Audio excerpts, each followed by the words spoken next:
بسم اللہ الرحمن الرحیم۔ السلام علیکم۔ صراط الجنہ چینل میں خوش آمدید۔ آج کے ٹاپک میں ہم بات کریں گے حضرت نوح علیہ السلام کی۔ حضرت نوح علیہ السلام کا نام شکر تھا، بعد میں نوح ہوا، اس لیے کہ وہ اپنی قوم پر بہت نوحہ کیا کرتے تھے۔ اللہ تعالیٰ فرماتا ہے ترجمہ: اور بھیجا ہم نے نوح کو اس قوم کے پاس، پس رہے وہ اپنی قوم کے پاس 950 برس، اور اس مدت میں 40 مرد اور 40 عورتوں کے سوا کوئی ایمان نہ لایا۔ امر الہی سے حضرت نوح علیہ السلام ہر روز پہاڑ کی چوٹی پر چڑھ کر اللہ تعالیٰ کی طرف حرف اللہ کو دعوت دیتے اور پکار کر کہتے لا الہ الا اللہ وانا رسول اللہ، اور ان کی آواز خدا کے حکم سے مشرق و مغرب تک پہنچ جاتی۔ اس وقت کے مرد لوگ اس کلمہ کی آواز سن کر انگلیاں اپنے کانوں میں ڈال لیتے، اور بعض ملون کپڑوں سے اپنے منہ کو چھپا لیتے، اور بعض کافر یہ آواز سن کر بھاگ جاتے اور رہو رہتے۔ جبکہ وہ ان مردودوں کو اللہ تعالیٰ کی طرف دعوت دیتے تو وہ کافر سب کے سب بے ادبی سے حضرت نوح علیہ السلام پر ہاتھ چلاتے اور مارتے مارتے بے ہوش کر دیتے، اور جب وہ ہوش میں آتے تو پھر پکار کر بولتے اے لوگو، تم کہو خدا وحدہ لا شریک ہے اور نوح اس کا برحق رسول ہے۔ اور ایک روز کا ذکر ہے کہ حضرت نوح علیہ السلام کے گلے میں کافروں نے رسی ڈال کر کھینچا تو اس صدمے اور تکلیف سے حضرت نوح علیہ السلام 3 روز شدید بے قرار رہے، پھر بھی دعوت الہی اللہ کے برابر لگے رہے اور اس قسم کی کوئی کوتاہی نہیں کی، اور اللہ کے لیے تکلیفیں اٹھا کر حلف اللہ کو دعوت دیا کرتے، یہاں تک کہ طوفان کی نوبت آ پہنچی اور حضرت نوح نے کہا ترجمہ: اور حضرت نوح نے اپنے رب سے کہا اے رب میرے بلاتا رہا میں اپنی قوم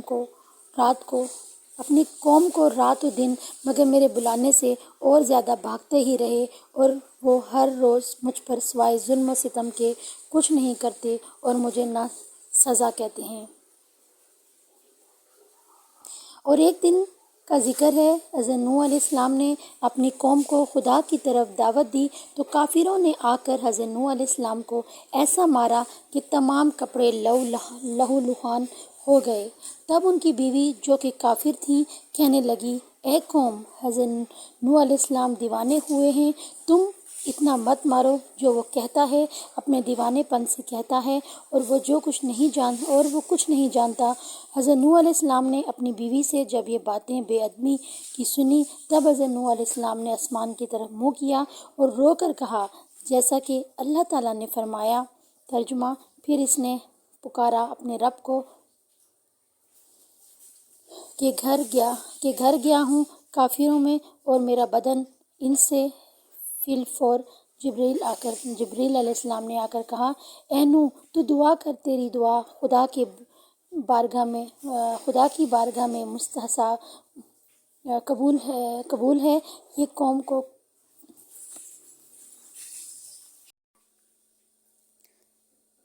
اے نوح، تو دعا کر، تیری دعا خدا کی بارگاہ میں مستجاب ہے۔ یہ قوم کفار تم پر ہرگز ایمان نہ لاوے گی، اور تم اس درخت کو لگاؤ۔ اور دوسرا قول یہ ہے کہ حضرت جبرائیل علیہ السلام نے ایک شاخ درخت پر بیشت سے لا کر دی۔ حضرت نوح علیہ السلام نے شاخ کو زمین پر لگایا اور 40 برس گزرے۔ وہ درخت اس قدر بڑا کہ 600 گز لمبا اور 400 گز موٹا ہو گیا، اور 40 برس کے اندر تمام بیویاں ان کافروں کے بانجھ تھیں اور نسلیں منقطع اور باقی عذاب الہی سے معذوب ہو گئیں۔ سبب اس کا یہ ہوا کہ وہ اپنے بیٹوں کو نوح علیہ السلام کے پاس لے کر گئیں اور بولی کہ اے لڑکو، تم اس دشمن جانو اور اس کی بات نہ مانو اور اس کو ہمیشہ ذلیل و خوار کرو کہ وہ دیوانہ ہے۔ حضرت نوح علیہ السلام نے جب یہ وصیتیں ان سے سنی، تب ان لوگوں سے نا امید ہو کر بارگاہ الہی میں زاری کی اور کہا ترجمہ: نوح نے اے رب میرے اب نہ چھوڑو زمین پر منکروں کا ایک گھر بھی بسنے والا، کہ نسل کافروں کی باقی نہ رہے زمین پر۔ تب جبریل علیہ السلام تشریف لائے اور فرمایا، اے نوح، اس درخت سے ایک کشتی بنا۔ نوح نے کہا، اس طرح بناؤں؟ کس طرح بناؤں؟ جبریل علیہ السلام نے کہا، اس درخت کو کاٹ کر اور چیر کر تختے بنا، میں تجھے بتاؤں گا۔ نوح نے اس درخت کو کاٹا اور چیر کر تختے بنائے۔ اللہ تعالیٰ نے فرمایا، ترجمہ: ہمارے روبرو ایک کشتی بناؤ اور ظالموں کے برابر مجھ سے کچھ نہ بول، یہ تو بے شک غرق ہوں گے۔ اس درخت کے تختوں سے کشتی بنا اور شاخوں سے اس کی مہیں لگا۔ حضرت نوح علیہ السلام نے بموجب تعلیم حضرت جبریل علیہ السلام کے درودگری سیکھ کر اس درخت کے تختے بنائے۔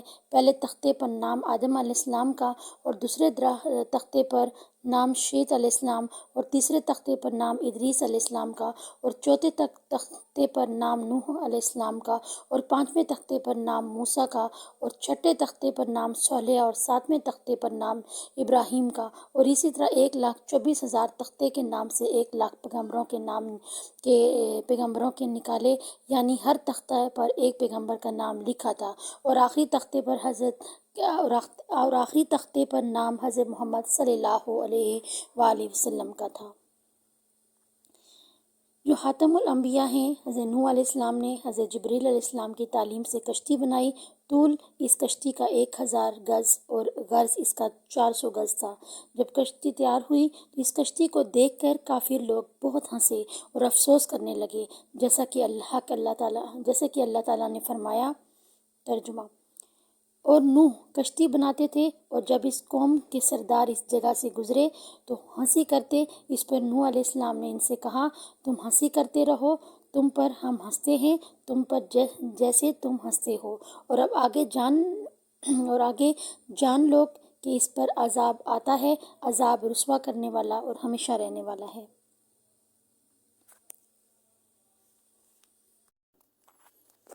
اور آج کے لیے اتنا، نیکسٹ ویڈیو میں مزید بات کریں گے، اور آخر میں چینل کو سبسکرائب کر دیں، بیل آئیکن کو پریس کر دیں۔ ملتے ہیں اگلی ویڈیو میں۔ اللہ حافظ۔